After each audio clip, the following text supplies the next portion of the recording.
Welcome to the channel for the first time viewers. Welcome back from my existing subscribers. Today we're going to go over 4 things that you can do to keep up with some of the better plays in Rainbow Six Siege, especially if you're newer to the game or you're not as skilled as some of the friends that you currently play with. So like if you're a silver playing with some golds and some low level plats or even high level plats and you're a gold player, you know, these are some things that you can look into maybe use in the future to keep up with the level of competition that you'll be playing, especially if they're higher than you.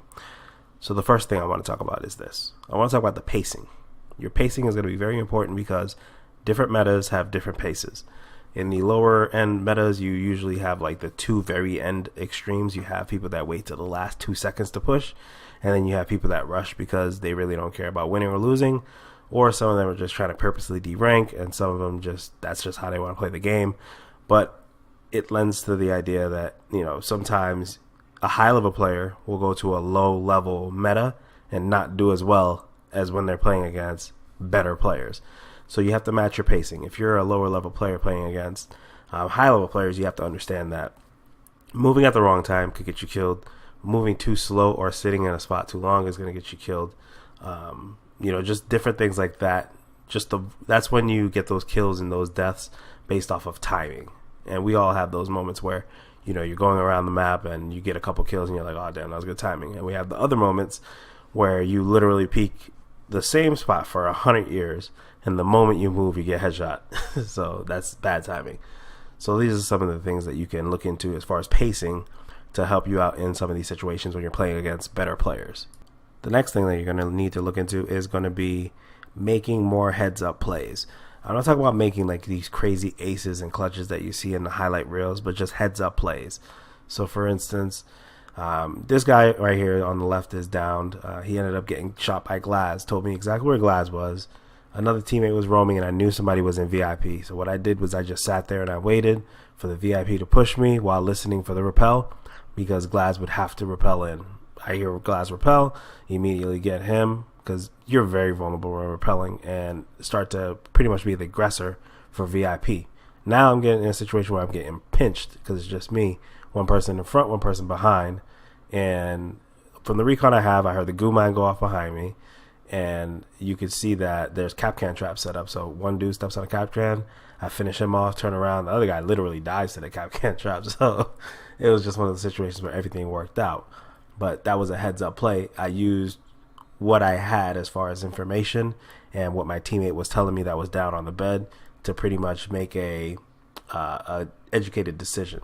Now this one here was another good heads up play that I had made. I wasn't going to initially push after I killed Ying. You can see I started to go back up the stairs, but I went back downstairs after they told me that Blitz was 1 health, because even with a shoulder shot or a leg shot, there was really not much that Blitz could do. And as you can see, he was kind of just in the corner waiting for Buck to come help him.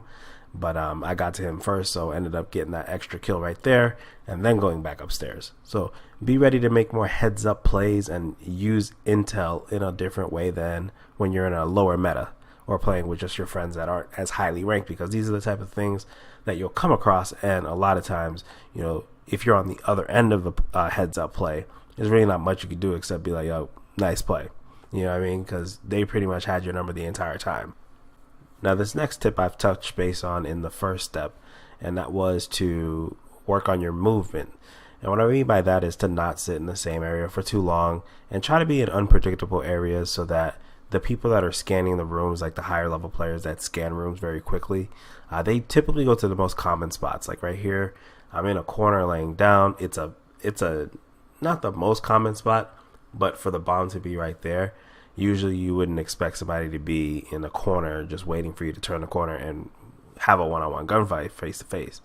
So I ended up getting the element of surprise on that guy, ended up getting a headshot, and he wrote something in the message about it, but I think he said I didn't hit him in the head or something.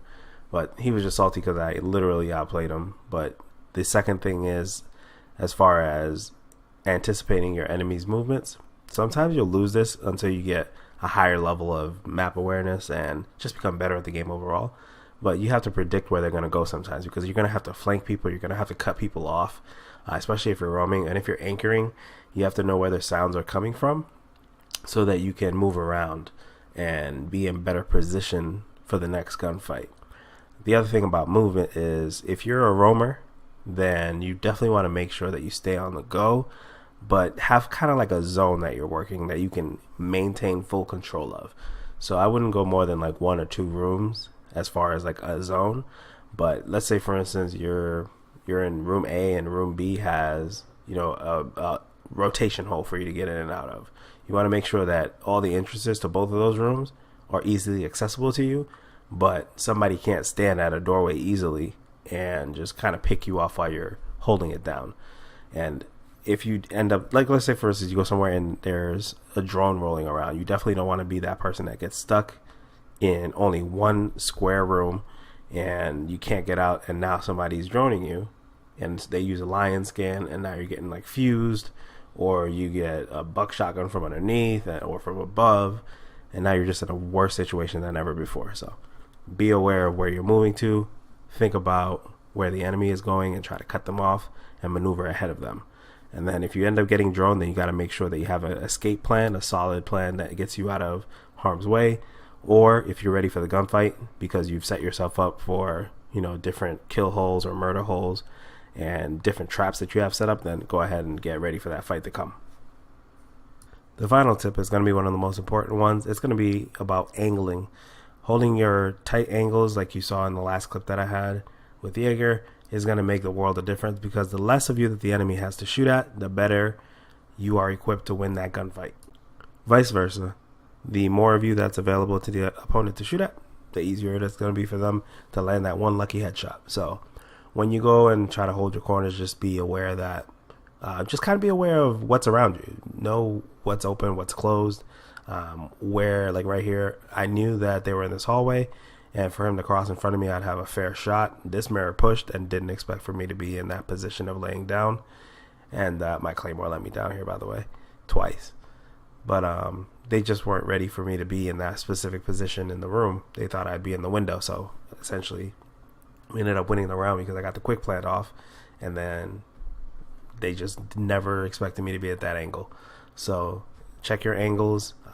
That's probably going to be the easiest thing for you to learn against better players, because if you die, just look at how you died. If they had a really good spot, a really good angle, then just take it. Whatever. Just take that angle, add it to your arsenal. So make sure you watch the kill cams. A lot of times I see some of my friends, they get killed, and I say, well, where'd you die from, or how'd you die? They say, I don't know, I skipped the cam. So be that person that watches the kill cam to A, decipher how you died and what you did wrong, and B, just take new angles. That's the best way to learn all the peeking spots and all the angles. I also found one from droning. Found a lot of spots actually from droning, because when you're droning and you're looking at the ceiling, you can see what parts of the ceiling are kind of blotched out and broken with shotguns to be able to kill people walking underneath and passing by. So pay attention to things like that, because that will also let your mind start thinking in the mode that some of these players are already, performing in.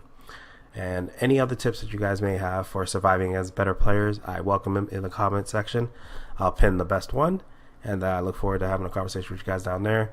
And let me know if this video helps you get any better at Rainbow Six Siege, and if you want to see more content like this in the future.